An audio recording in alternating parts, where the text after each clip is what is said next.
Well, hey, I haven't made a video in a while, so I guess it's time. I wanted to address some other videos which I have seen, in the last week or so on here, and I'm not going to address the persons who posted them specifically, but just addressing some of their concerns or arguments on here. So first of all, I want to make it very clear that when I am criticizing Obama, I'm not doing it from a right-wing perspective. To me that means Bill O'Reilly, Sean Hannity, Glenn Beck, and so on. I don't exactly consider Fox News or even CNN, for that matter, as anything credible in terms of getting any information out there to the American public. So whenever any kind of argument comes from those sources, I immediately basically have to laugh. So this said, there are legitimate criticisms regarding Obama. And I will watch any politician, and my favorite one, of course, I wanted Kucinich in office. I would criticize him just as hardly as I am now doing with Obama if he would have won the election, which of course he had a snowball's chance of hell in getting, just like Ron Paul, by the way. So when my criticism, when I criticize Obama, it is coming from a different perspective, not to trash the guy, not to basically trash his human character and so on, nor his intelligence. It goes a bit deeper, actually. First of all, speaking of intelligence, the Bush administration was basically run by Cheney, who is, by the way, a very intelligent guy. And so you can use intelligence for both good and bad purposes. So, people need to keep this in mind. I'm not saying that Obama is using his intelligence for basically evil purposes. I don't believe that, but he is surrounding himself with people who have very, very close connections to the status quo. And Obama got elected on this whole notion of change. Now, if change means just keeping the status quo in place, or making it a bit more palatable through various speeches and rhetoric, then perhaps we should start to question this. Some of his achievements, as Methadone for Life pointed out recently, are real. They are real, except that then you have to look at the actual policies and beyond the rhetoric. First of all, Obama has not closed Guantanamo. That's just for starters. He plans to close it. Secondly, he is saying, or his administration is saying, that they're going to quit this whole policy of extraordinary renditions to foreign nations. That, of course, remains to be seen.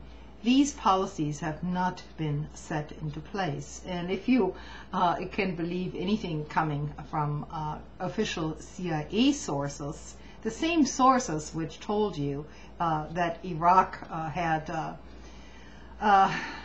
WMDs and they posed a security threat for us, then you should probably rethink any kind of argument coming from CIA headquarters to start with.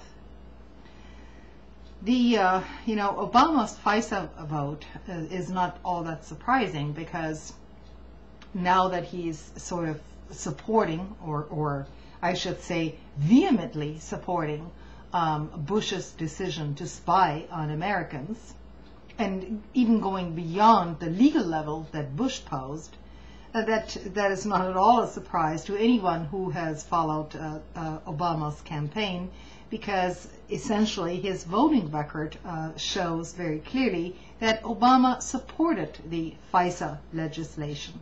So he was in favor of wiretapping to begin with.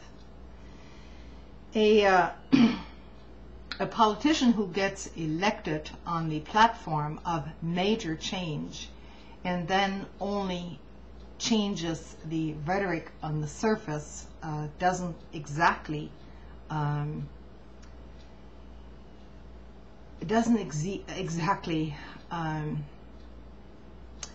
meet the qualifications that he was supposedly elected on.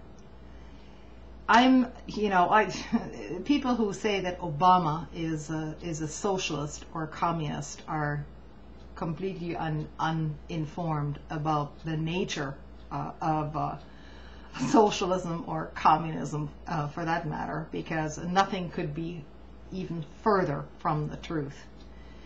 Obama has surrounded himself with bankers and people from the banking industry in order to regulate that very industry.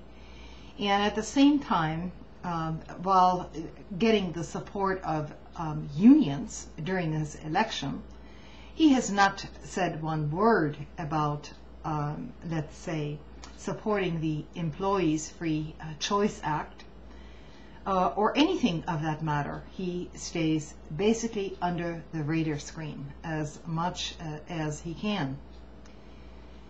The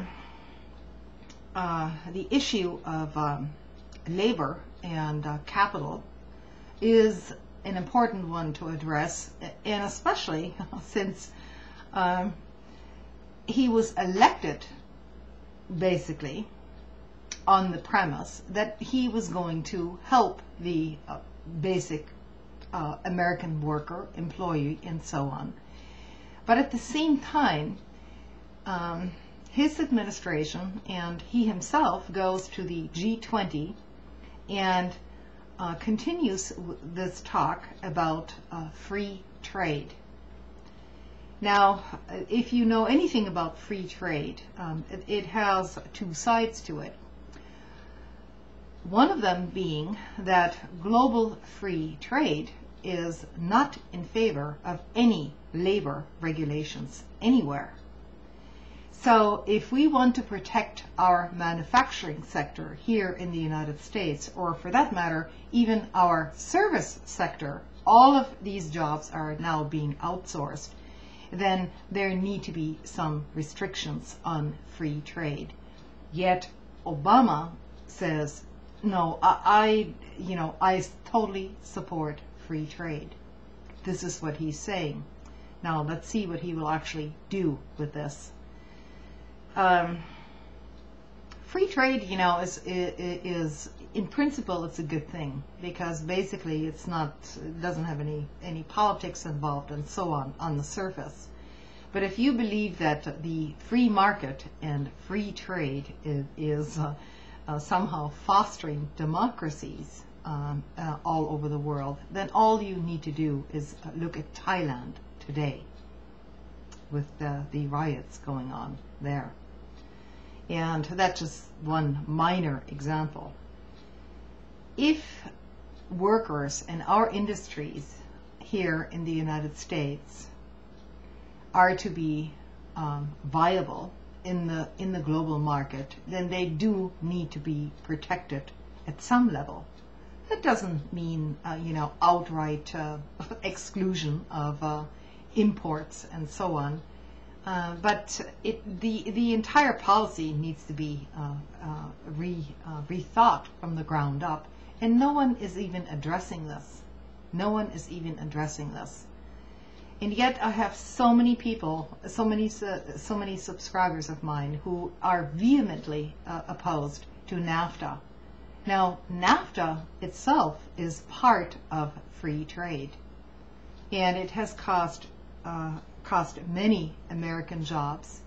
Not only that, but in the countries who are actually signed up for it, namely, Mexico, the workers there are being screwed as well. And so that's where, immigration policy comes in. They're not feeling too great about this either. They don't support it. So what we need is some sort of a, global understanding between working people, not just here, not this nationalistic bullshit, but not just here, but on a global level, and an understanding that we're all being taken advantage of, and we're all, being slaves to the highest bidder in big finance. So that's the first thing that needs to happen before any real change can come about. And if that involves criticizing Obama's policies, then so be it. Thanks for listening to my rant. I'll see you later.